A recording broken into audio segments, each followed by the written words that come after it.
I don't know if you've ever read or played have you ever played the game Rat Race by Kiyosaki? Yeah, of course. Yep. That game changed my life because it talked about exactly what you described about getting out of the rat race. At that point, you don't have any living expenses, so you're out of the rat race, meaning everything that you're saving now can go back into another property, and it starts to become easier to accumulate other properties.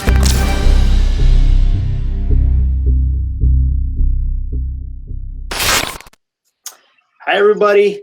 This is Luiz Morales. Welcome back to the Morales Group Show. This is episode number 60. Today we have Craig Curelop out of Denver. He is a real estate agent / investor.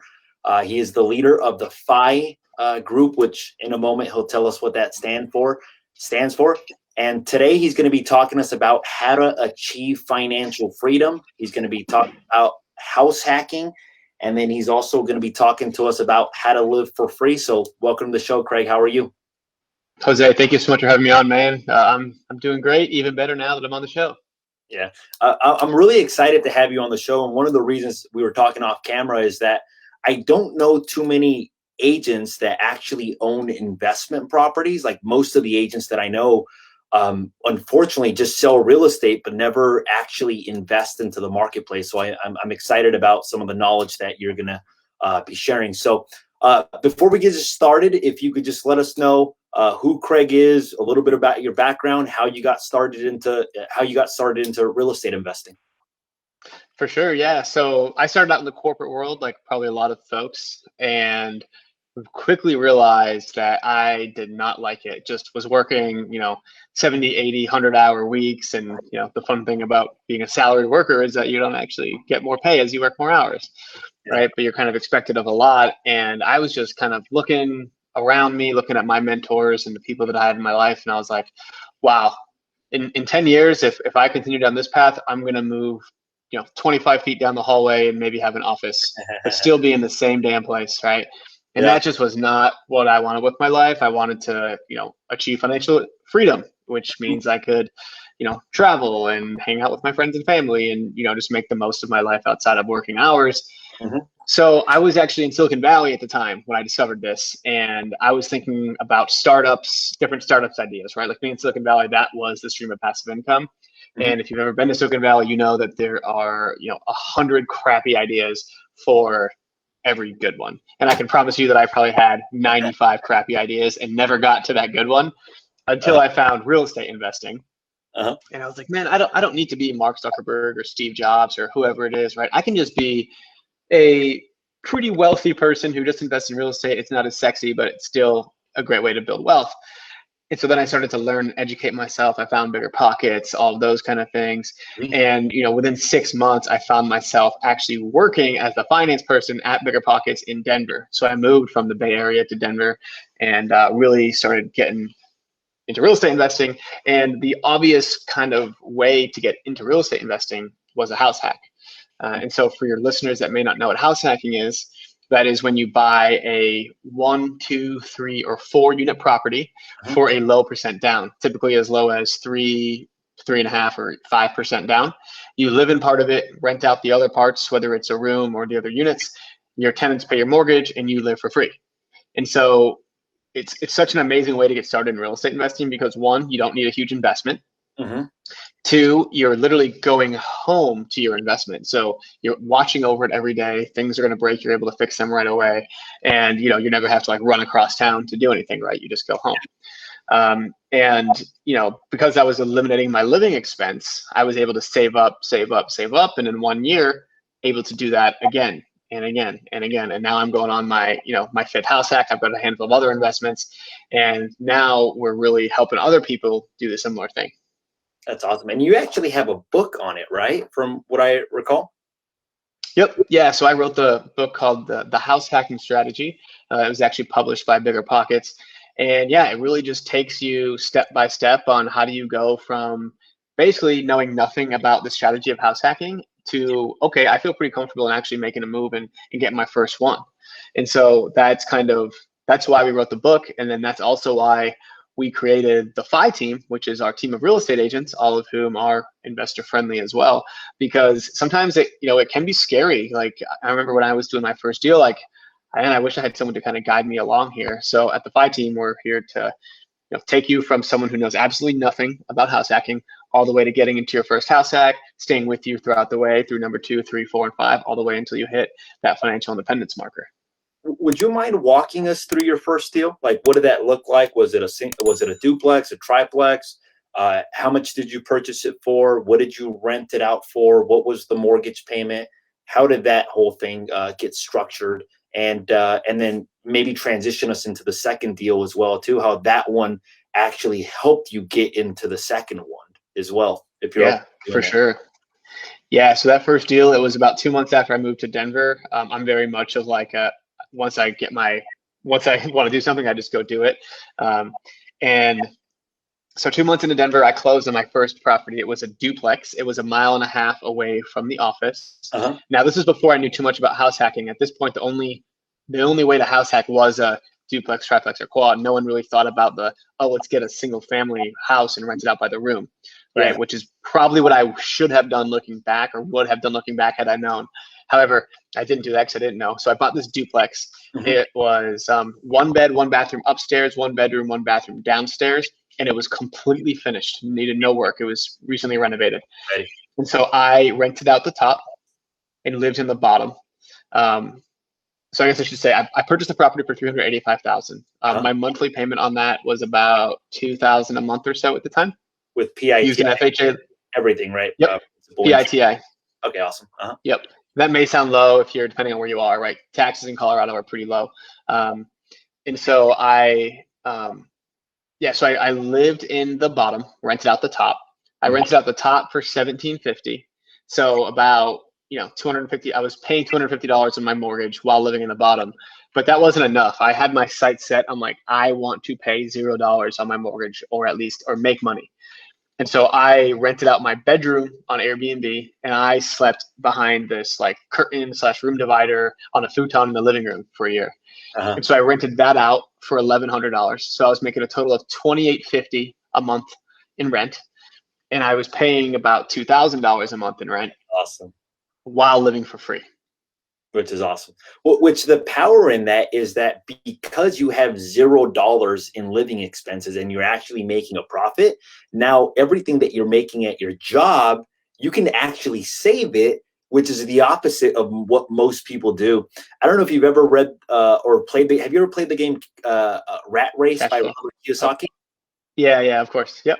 That game changed my life because it talked about exactly what you described about getting out of the rat race. At that point, you don't have any living expenses, so you're out of the rat race, meaning everything that you're saving now can go back into another property, and it starts to become easier to accumulate other properties.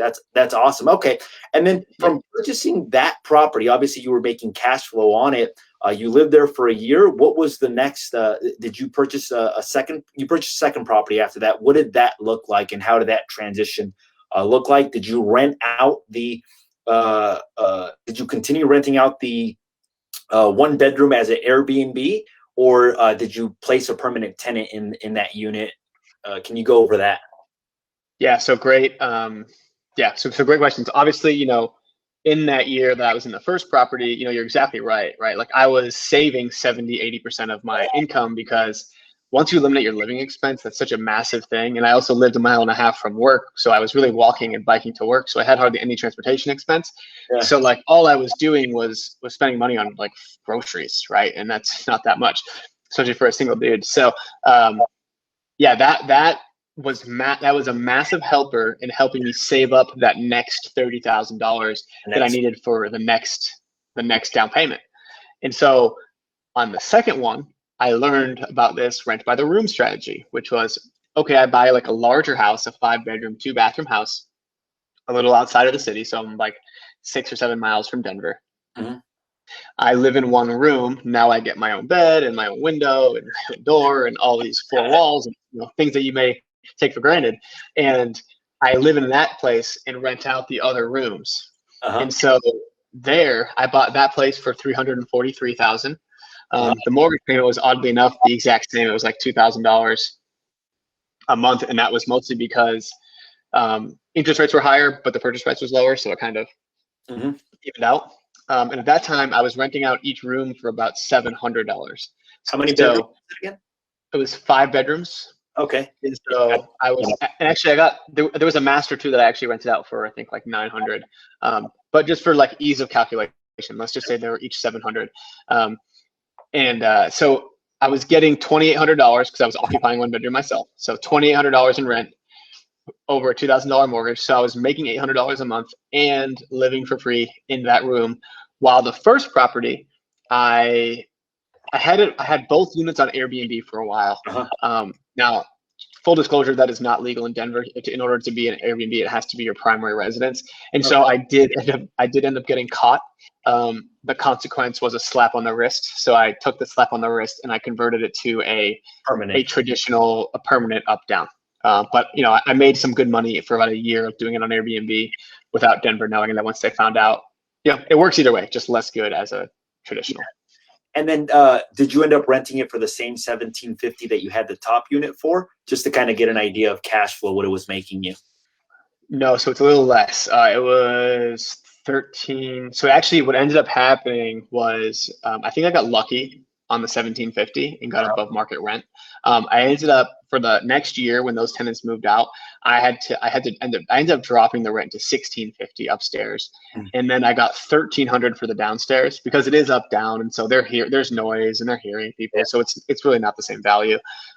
So I'm getting about, and that's the same to this day. So I'm getting about 2950 in rent. My mortgage increased a little bit because taxes increased and all that stuff. So it was at 2300. So the cash flow was less good. However, that property has appreciated like a tremendous amount. I refinanced it last year, and now my mortgage payment is only $1,800, I think, or maybe $1,900. And so I'm making about $1,000 a month over the mortgage on that one. Wow. And how much did you put down on that property? Because it was already moving ready. Did you put the 3.5%, 3%, 5%? Yeah, 3.5%. So it ended up with closing costs and everything, it was like 17 grand. So it's just like, yeah. I make $1,000 positive cash flow for the rest of your life. And once it gets paid down, then it basically, the cash flow will increase even more. And you're making the principal pay down as well too on that, which is great. Yeah, I calculate. So we talk about this term, the net worth return on investment, and what that means. It's really just it's an IRR calculation. If you're a finance nerd, it's internal rate of return. If not, I think net worth return on investment just makes a little more sense internally.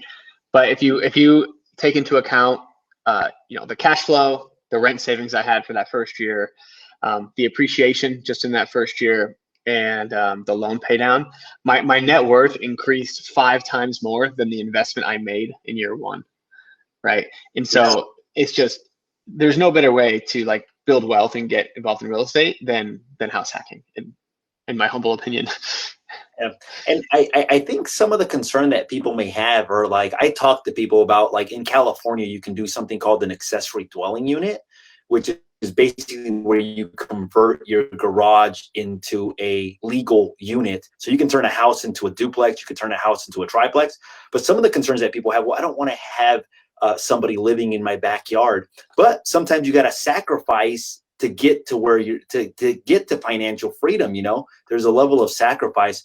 Let me ask you this: have you whenever like in the house that you're renting by the room, what would you say is important when selecting tenants? Because obviously you're sharing a kitchen with somebody, or do you share the kitchen? Like what would be some of the things that you would look for in tenants? And are there certain lessons that you would, or certain advice that you would give to somebody when selecting a tenant if you're planning on maybe house hacking, if you're going to be living with the individual under the same roof?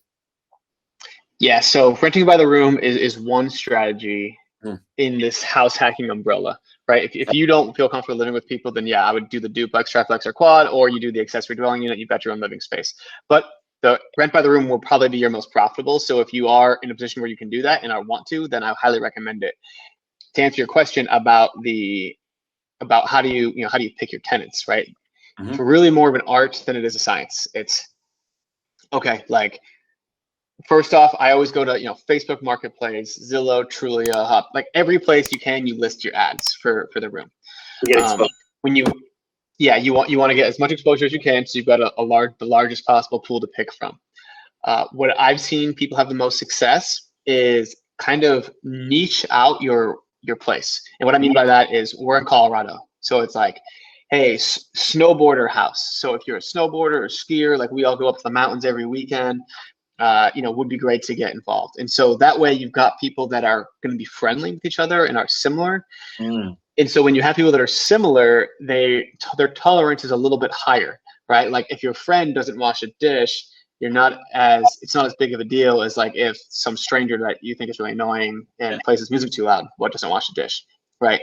And so you get these people that actually know each other, or don't know each other, but at least would be friends maybe anyway, and kind of cultivate that culture. And that is what I've seen people have the most success in terms of renting out by the room. So it's almost like if you have different people with completely different interests, like somebody likes like loud music and the other people are like trying to, like a working professional, it may create some sort of clash versus like, it's almost like in a real estate team, like having the same core values. If you guys have the same core values, it'll make it easier for you guys to get along.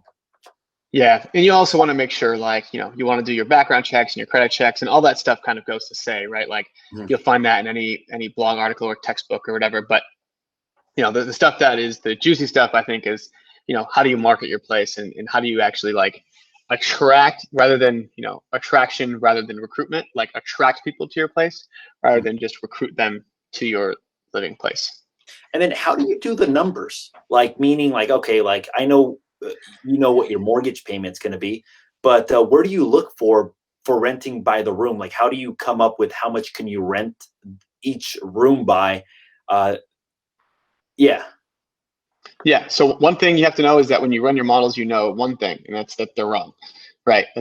I used to be a financial analyst and do all these projections. So like one thing we know is that your numbers will be wrong because it's impossible to predict. Right. Yeah. But you'll get a pretty good idea if you just go onto Craigslist or on Facebook Marketplace or whatever and just see what rooms are renting for in your area. Mm-hmm. Right. And if there's a room available for, let's say, $700, and just keep your eye on it. If it's still there like a week or two later, that might be a little bit high. So maybe you say 650 or 600, right? I always run the numbers at like maybe $50 or $100 lower than what I see on the marketplace, because if it's on the marketplace, it obviously hasn't sold yet. Mm-hmm. And so that's how I'll usually run the numbers. When you're house hacking though, right? Like, I don't want to say the numbers don't matter, but they matter so much less because it's so hard to lose. If you think about it in the reverse, right? Where let's say you're buying a $400,000 house, which probably sounds crazy in your area, but like, even in Denver now, it's kind of hard to. But let's just say $400,000 house, your mortgage payment is $2,000, and you've got 4 bedrooms to rent out. You're living in one. In order to basically cover your mortgage with those 4 rooms, you need to rent out the rooms for $500. Like, does that sound reasonable to you? Like, what is that break even point? And then if you take it even a step further, what were you paying in rent before? If you're paying $1,000 in rent before, that means you really just have to make $1,100 on your 4 rooms to be ahead of where you were. And that's what, like $200 or $300 a room. Like, it's just so cheap. You can't lose. Like, it's so hard to lose. And that's kind of how you have to think of it. But let me ask you another question. What would it look like? Like, what would that same house rent for? Your second property, the one where it was 5 bedrooms, you lived in one. Like, if you didn't house hack that, what would be like the fair market rent for something like that?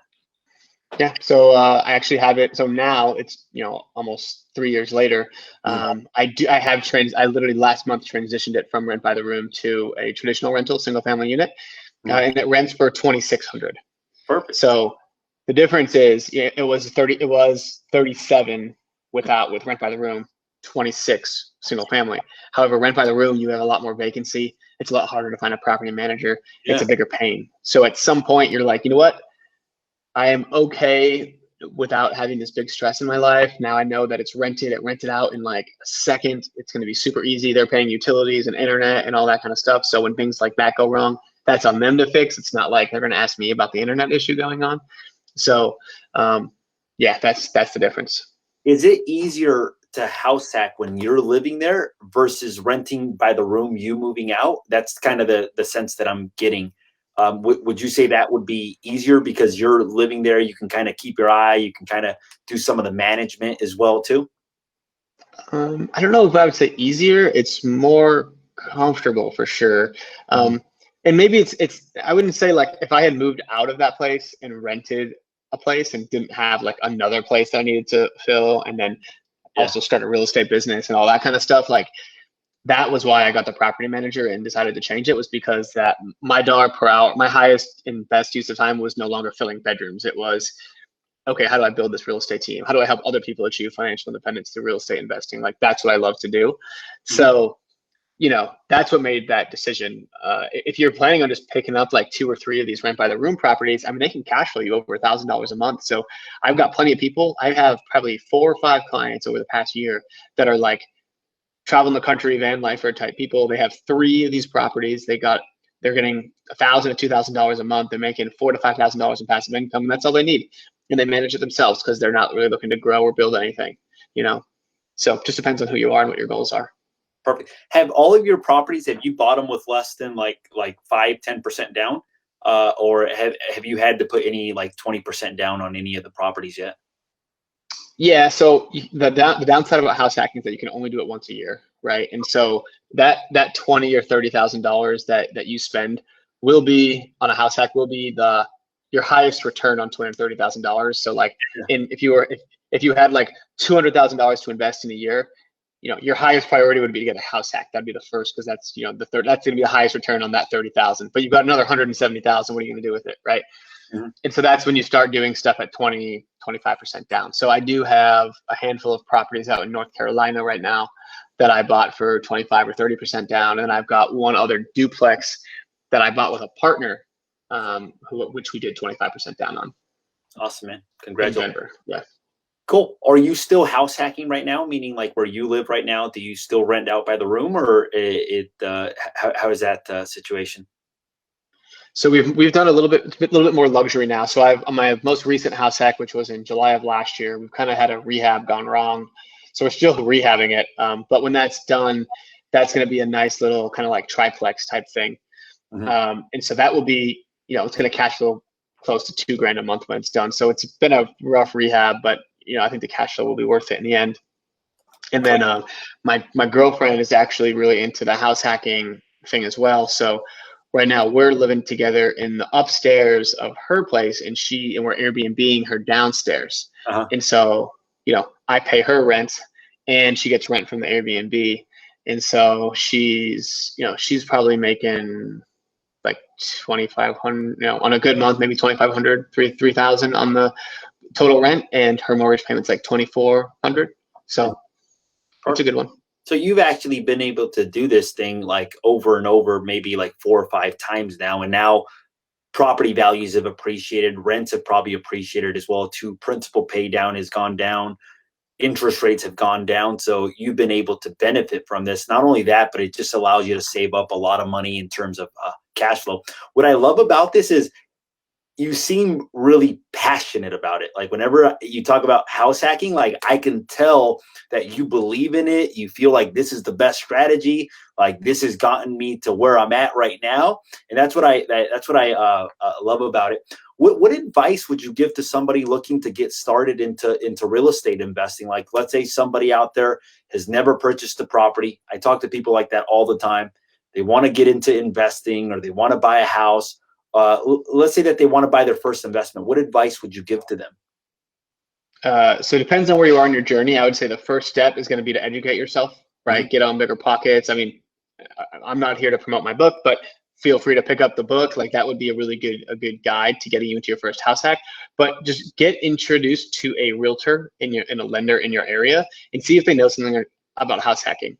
Or, I mean, Luis, maybe like reach out to you, reach out to me. Someone will be able to introduce you to a house hacker in your area, a house hacking friendly agent in your area, and like just start having that conversation. And once you get that going and start meeting with other people, you'll just kind of get moving on it, because it's such a, I don't want to say it's easy, but it's like really not hard. Yeah. Like it's inconvenient, like living your a nice life in a penthouse apartment renting is definitely an easier life, but like working for 40 years is a lot harder in my opinion than, you know, making sacrifices here in the early parts of life. So Yeah. And one of the things that I also enjoy about you is that you actually invest as a real estate agent. And I know that that gives like yourself almost like a certain level of confidence, and almost you can guide the client better. I know in my market, not a lot of real estate agents own investment properties. They may own their primary residence. Would you say that there's an advantage to a consumer working with an agent that actually owns investment properties or is actually investing? And what would you say that advantage is, if there is an advantage? So if you are looking for an investment property, or you're looking for a house hack, or you are looking to make money off of your house, then 100% yes. Like, because we've done it before. Like, you know, again, like with our team as well, we guide you through the entire thing. So you've got questions on, hey, how do you find tenants? How do you market your place? How do you analyze this deal? Is this a good area? Do you know the zoning? Like, what, you know, what implications could I have on this rehab? Things that traditional real estate agents that are just looking for forever homes for people may not really know. And so, you know, and you can read a million books on it, right? But until you actually do it, you really don't know the nitty gritty and those little refined details until you actually just do it yourself. So having someone that's done it, and not to mention that if you've got an experienced agent, like, you know, we've helped hundreds of house hackers find places. So there's just like not much we haven't seen, whether it's our deals or questions that we've answered for other people, right? So there's just like, it's really nice and comforting to lean on someone with that kind of experience. So yeah, if you're looking for investment property or a house hack, 100%. If you're looking for a forever home, then really all you need to do is have an agent to open doors for you, and you have to make the decision, because right, the agent can't tell you if you like the counters or not. So, you know, then you pick, you know, go with a friend or whatever, help someone out. But yeah. We just had a client that came to us and he said, hey, look, I'm looking to invest in real estate, but the agent that I'm working with isn't giving me any advice. I'm having to do all the research myself. And it's not because he's a bad agent. He just doesn't have the experience or has never actually done it as well, too. You keep naming Bigger Pockets. I know that some of the viewers may not know what Bigger Pockets. I know what Bigger Pockets is. It's been extremely influential in my real estate investing career. What is Bigger Pockets? How does it work? How do you get involved? Yeah, so Bigger Pockets is like an amazing resource for real estate investors. And so they've got an amazing podcast. It's the best real estate podcast out there. So if you want to, that's a good place to listen. They've got a bunch of books, basically they're just pumping out education and content so you can learn about real estate investing one way or the other, whether it's house hacking, whether it's traditional buy and holding, whether it's flipping, like you name it, like they've got information on it. You know, the one thing about them is it is like drinking from a fire hose, right? There's a lot of shiny objects. There's a lot of different ways to make money in real estate, and they give you information on all of them. So I would say, like, if you are just starting, like, house hacking is a good first step. While you're house hacking, you kind of have this like year of a down period after you're into your first one where you don't really know what to do next. And so a lot of people get their real estate agent license themselves. So like on year 2, 3, and 4, they can do their own deals. Or they start researching other areas of real estate and figure out how they can get into real estate investing full time. And that's where the Bigger Pocket stuff comes in. So yeah, I would just say, I mean, there's forums, so you can like go ask your questions, and they got tons of people answering. They've got a podcast, they've got books, they've got webinars. Everything you need is pretty much on Bigger Pocket. So if you're not on there and you're interested in real estate investing, I mean, that's the place you got to be. One of the things that I enjoy about Bigger Pockets as well, too, is that you can type in a question and basically you get like hundreds of the most successful investors or very knowledgeable people giving you advice, right? Like, hey, has anybody ever done this? Has anybody ever done that? Or it's even a place to collab. In other words, where people can join resources to maybe buy an apartment complex or that sort of thing, right? Yeah, I mean, you can, if you're looking for business partners, lenders, realtors, all that stuff, like you can find a lot of them on Bigger Pockets. Yeah, I mean, just ask the question. I mean, you say, hey, I'm looking for a real estate agent in Denver, and I'm sure you'll get a whole lot of people messaging you, agents and lenders and everyone else, right? Because also people also go there to generate business, but you cannot promote yourself on Bigger Pockets. So they're really strict about that. It's only for advice. So it's really just, you know, the people there are giving, and they are really nice and they are always giving, but like there's also that like, okay, why are they doing this? It's because, well, if they show that they can provide value, maybe you'll reach out to them and say, hey, I want you to, you know, be my agent or my lender or whatever it is. Yeah. It just it comes back around basically. If you give enough, somebody's gonna be like, wow, this guy's extremely knowledgeable. Let me reach out to him about this, and potentially you can work together and do business. Yeah, and I guess one more thing too is like you want to like reach out to people in your area. Like if you're on BiggerPockets, I would say the first thing you should do is message 5 investors in your area. Just like search, your area, and try to grab coffee with them. Because literally, like when I moved to Denver, I knew nobody, and so like my best friend came from BiggerPockets. My girlfriend came from BiggerPockets. Like Wow. almost every like person in my life that I really value came from BiggerPockets, because it's like you want to surround yourself with people that have the same goals and the same ideas as you, because that's how you just all grow together. Tell me the story about your girlfriend. Like, how did she come from BiggerPockets? I want to hear this one. Yeah, it's kind of a funny story. So she heard me on the BiggerPockets podcast. And she was about to, so she just moved to Denver, but she went to school in Indiana. So she was going to go invest in Indiana because it's way cheaper there. And then she heard me on the podcast saying, like, about investing in Denver and how I do this whole rent by the room thing and how you can do it. It's not unreasonable. So she reached out and said, hey, I'm actually looking to house hack here in the Denver area. Like, would you mind being my realtor? And I ended up being her realtor. And then, from there, we've got different stories. But no, eventually we ended up, we got along and we ended up dating, and, here we are. So, It's so awesome. yeah, it's funny what BiggerPockets can do. That's awesome, man. That's great advice. Cool. Is there anything that we might have missed? Anything that you think that we should add in regards to house hacking, in regards to your story? Anything like that? No, I mean, I just think again, if you're listening to this and you're just getting started, like I ask anybody, like most of the most successful real estate investors out there started house hacking one way or the other. Often, most of them didn't even know that it was had a word. Like it was before how the house hacking term actually came to be, but it's just such an amazing strategy to build wealth. Yeah, I'm a believer in this. I didn't have to house hack, but I live with my parents, and I owned 3 properties before I bought my primary residence. Unfortunately, I put like 20% down on a lot of them, but I was cash flowing like $6,000 before I even moved out of before I even went off and bought my primary residence.